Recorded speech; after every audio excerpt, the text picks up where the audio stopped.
मगर गुदा के बगल का यह मवाद भरा फोड़ा यदि मवाद को चीरा लगाकर बाहर न निकाला जाए तो उस मवाद का प्रेशर बाह्य स्किन पर इतना ज़्यादा होता है कि आखिर में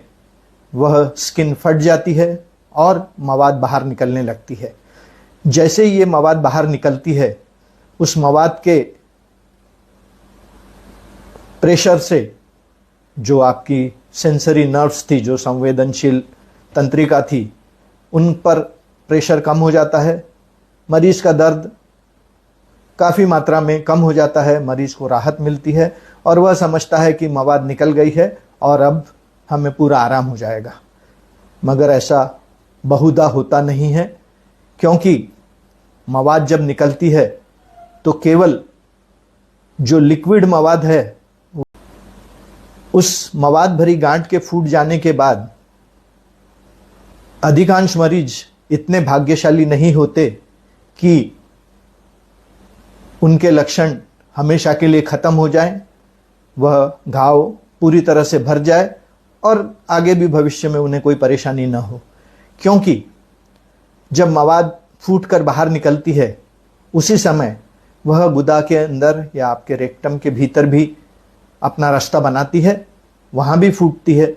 और फिर अंदर से लेकर बाहर तक एक सुरंग बन जाती है, एक टनल बन जाती है, एक रास्ता बन जाता है जिसमें दूषित पदार्थ जमा होने लग जाते हैं और कुछ समय बाद वापस से मरीज को वहीं पुरानी तरह की सूजन आ जाती है और उसे फिर से लक्षणों का वही दोहराव दिखाई पड़ता है। कई बार ऐसा भी होता है कि यह जो गांठ पक के फूटती है, जिसे एब्सेस कहा जाता है, पेरिएनल एब्सेस कहते हैं, वह फूट जाने के बाद में उसका 90% से लेकर 95% तक का घाव भर जाता है, मगर अपने पीछे एक छेद छोड़ जाता है जिसमें से समय समय पर अंदर से मवाद या तरल सिक्रीशन या पतला खून निकलते रहते हैं। यदि वह रास्ता बहुत बड़ा हो तो उसमें से मरीज को गैस या मल भी पास हो सकता है। तो गैस का निकलना और मल का निकलना यह दर्शाता है कि अब आपके मल मार्ग के भीतर से बाहर की चमड़ी तक एक विकसित, अब फिस्टुला के बन जाने के बाद में कौन कौन से लक्षण दिखाई पड़ते हैं जिनसे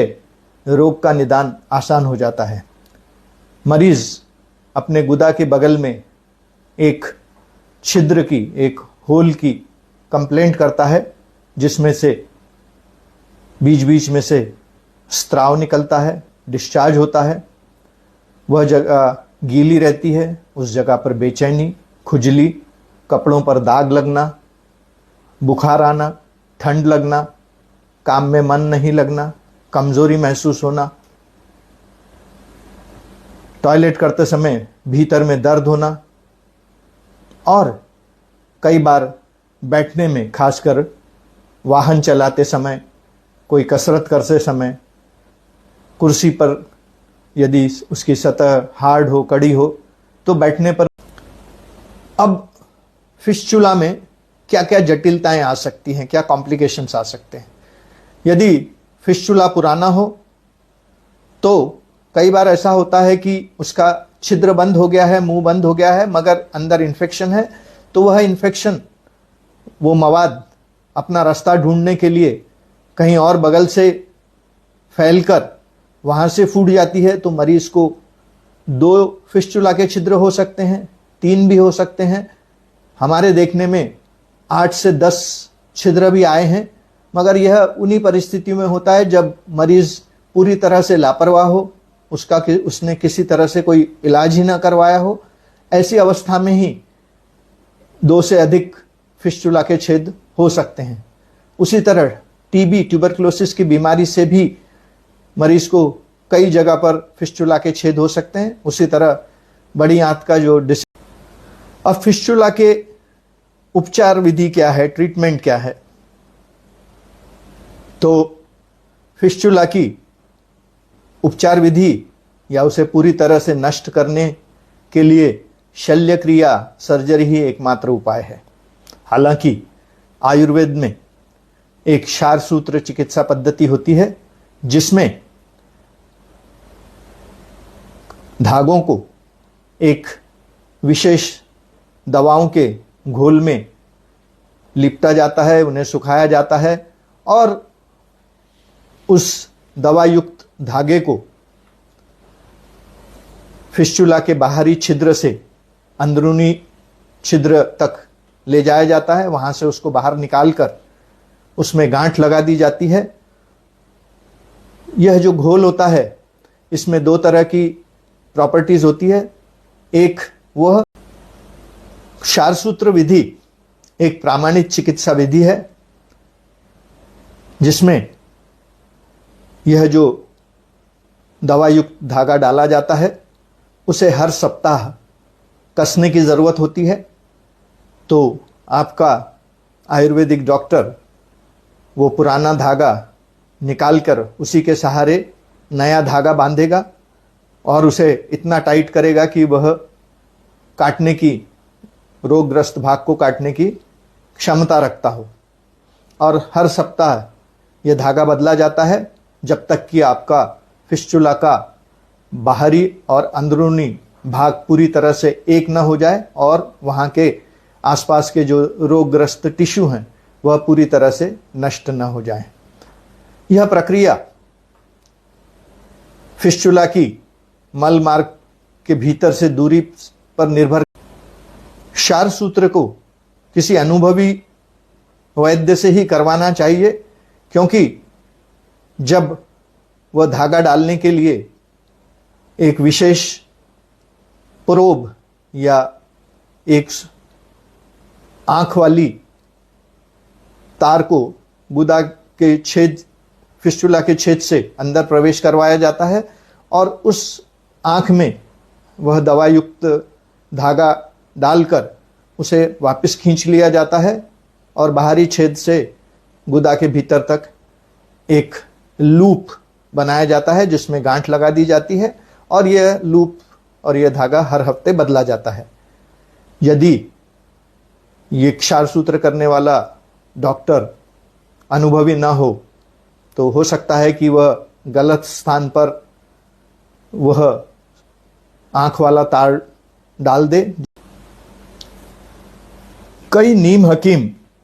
और तथाकथित पाइल्स स्पेशलिस्ट जो फिस्टुला को जड़ से दूर करने का दावा करते हैं वे अक्सर ऐसे अमानवीय तरीके अपनाते हैं कि मरीज की तकलीफ न केवल बढ़ जाती है बल्कि कई बार उनकी जान पे भी बनाती है। कुछ लोग फिस्टुला के बाहरी छेद में एक विशेष प्रकार का घोल प्रवेश करवाते हैं जो अंदर में दाह उत्पन्न करता है, भीषण इरिटेशन उत्पन्न करता है जिससे वो जगह बहुत सूज जाती है और जब वो उसका सूजन कम होती है तो वह जगह इस तरह से कड़ी हो जाती है कि उसका मुंह बंद हो जाता है और मरीज को राहत हो जाती है। मगर यह कुछ नीम हकीम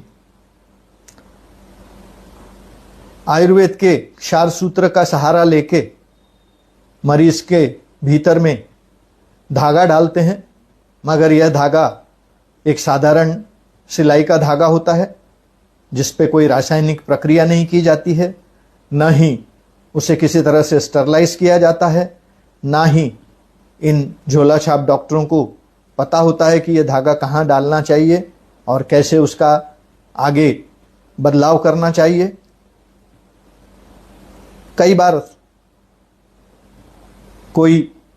दूषित जगह पे रखा हुआ धागा इस्तेमाल किया जाता है। यह उपचार विधि उनके क्लिनिक में ही कर दी जाती है जहां पर स्टरलाइजेशन का कोई तरीका नहीं होता है, सब तरह से कंटेमिनेशन रहता है और इसकी वजह से उस फिस्टुला